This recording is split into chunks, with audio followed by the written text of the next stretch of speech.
Welcome to Mama Coco's Delights.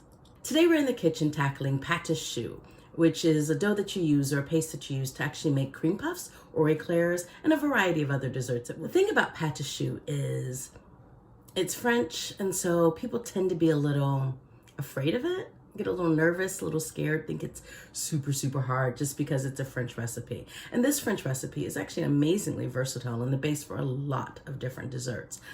But it's really easy to make. So today I want to let's take us in the kitchen, let's show you how it's done, and let's demystify pâte choux. Let's make it something that I want to show you that it's something that's really enjoyable, really easy to make, super quick, which is when you're baking is a really big plus, and versatile. Choux paste, the recipe, or the dough, or paste if you want to call it that. I generally call it a paste. It's a paste that originated in the 1500s in Italy. As it moved throughout Europe and it got to Paris, it was actually renamed to pâte choux. Now, choux in French means cabbage. So, and here's one that's done and not covered, if you can see that. The reason it was named pâte choux because it looked like a little cabbage. So that's why they call it choux, pâte choux. So choux paste is, again, really versatile. It's not usually a sweetened paste, but you can add sugar to the recipe if you want to. So it can be used in both sweet and savory applications. You can add some cheese to this and get some Gruyères that are beautiful and delicious.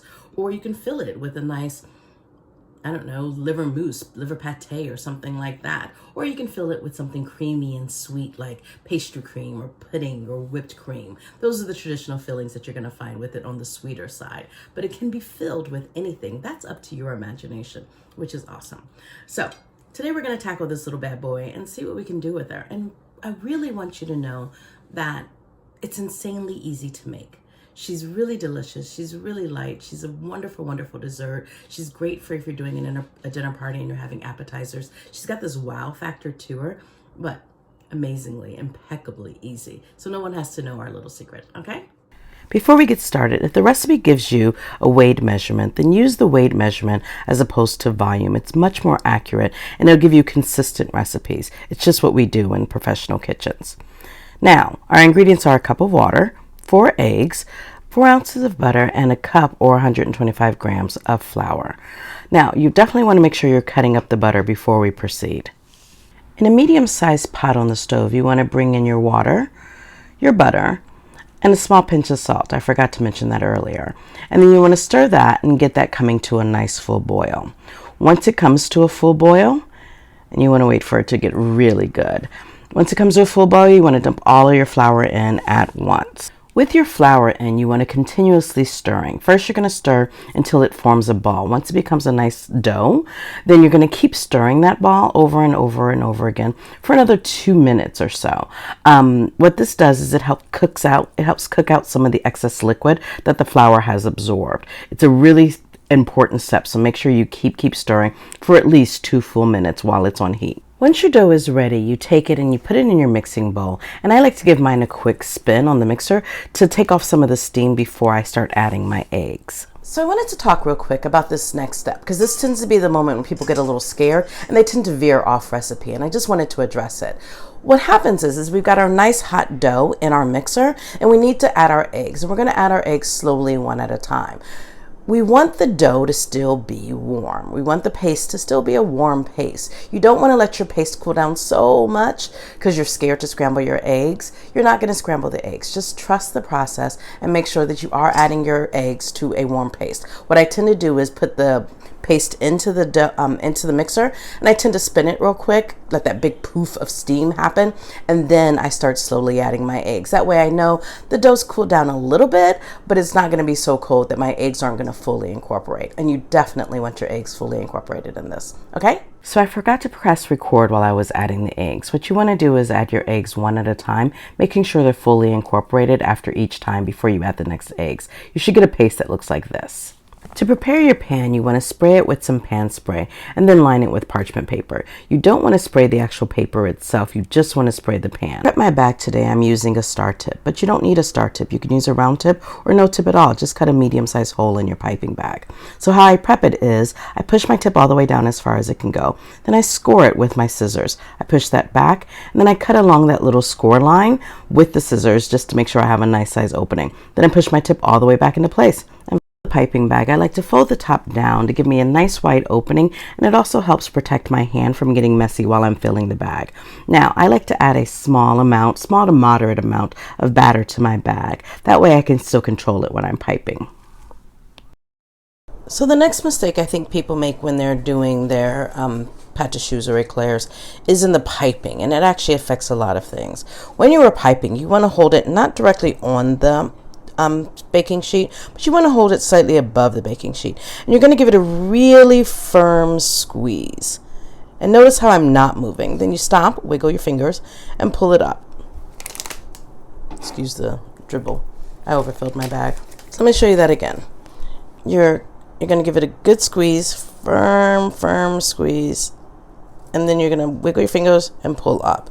You want to make sure you're piping a large amount into the one space. You don't want to move your piping tip up. You want to definitely stand still and just give it a really firm squeeze. And you also want to give these some space. So definitely give them, when you're piping them, give them some space. Now, if you were piping an eclair, let's turn this over. When you're piping eclairs, you're going to do those slightly different in the sense of you're going to be angled here. Notice how that's a 45-degree angle. And you're still going to give it a good squeeze, and then you're going to come all the way down. And then when you stop squeezing, wiggle the fingers again, you're just going to go back up a little bit. Again, so with an eclair, it's going to be, you're kind of close, but then you're squeezing. Wiggle the fingers and back up a little bit, okay?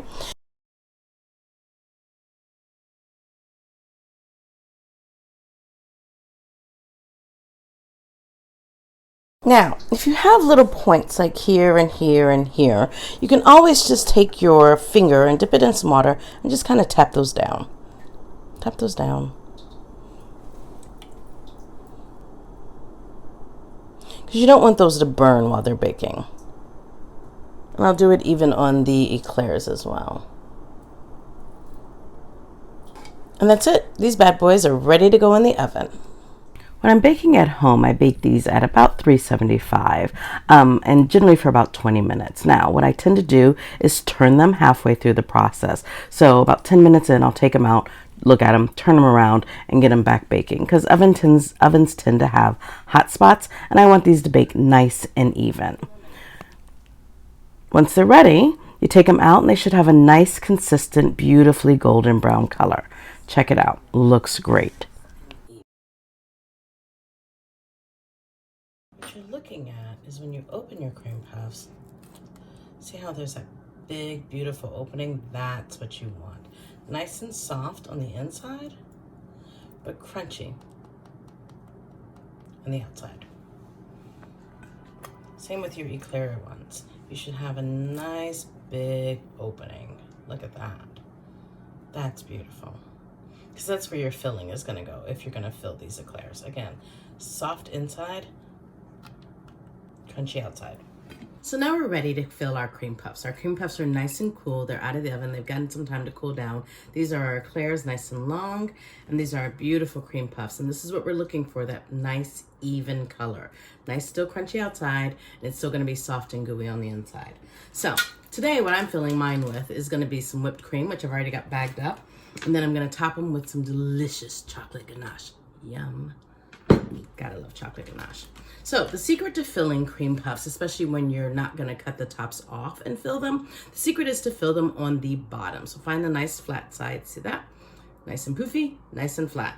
And you're gonna use your tip. Now, if I have this specialized tip, and if you can look at this is a special tip, and it's a filling tip, which means that it's nice and long and it's designed to fill things. You don't need this tip if you don't have one. You don't have to go run out to the store and buy one. All you need is a nice round tip. What you're gonna do with your round tip is you're gonna poke a little hole into it, poke a little hole into the bottom, and then you're gonna fill it. So you squeeze your bag. You want, I filled it a little too much on that one. So you don't want to fill it necessarily to the point where it's oozing back out. I did fill it a little bit much on that, but you want to get it nice and full. And the thing is, you'll feel the weight of the cream. Your cream puff will go from incredibly light to suddenly nice and heavy. Then you're going to take your cream puff and you're going to dip it into your chocolate ganache. Now this is just a simple, basic, beautiful dark chocolate ganache. I'm gonna take my cream puff top side down, and I'm just gonna dip it into that, shake a little bit of it off, and voila, the perfect cream puff. Now, if you're gonna do eclairs, you don't wanna actually fill it all in the middle. You actually wanna, with your chocolate eclairs or with your eclairs, you wanna fill it here and here. So, let me show you. Take my tip again, and I point into one section, and then I just fill one section. I can fill it. And then I go down to the bottom here, point in, and I can fill it again. And that way, this time I didn't overfill them, but it's nice and full in the center. And then the same thing with your chocolate eclairs. Chocolate eclairs are traditionally dipped in chocolate ganache. So you just dip it in there, not too deep, but deep enough to get that beautiful coating. Shake that excess chocolate off, and yummy. So let's break this bad boy open. With this one, got a beautiful chocolate eclair, that beautiful whipped cream filling. It's decadent, super, super delicious. Yum. Blissful. So that's how easy it is to make cream puffs and eclairs and any other of the wonderful things you can do with pâte choux. So definitely happy baking and enjoy. So there you have them, cream puffs. Yummy, beautiful, delicious cream puffs. How easy was that, right? Thanks for joining me today as we demystified cream puffs and pâte choux and made it a little bit, hopefully, a little bit more accessible. Hopefully something you're willing to try out at home. Please leave a comment below and let me know what you think of the recipe, what you think of the process, what your issues with pâte choux have been, and if you think we can finally work those things out. Also, I will leave in the description box the recipe for the pâte choux dough or the choux paste. And, you know, please share and subscribe and hit the little notification bells and let me know what you think, okay? Thanks for watching Mama Coco's Delights. And again, happy baking.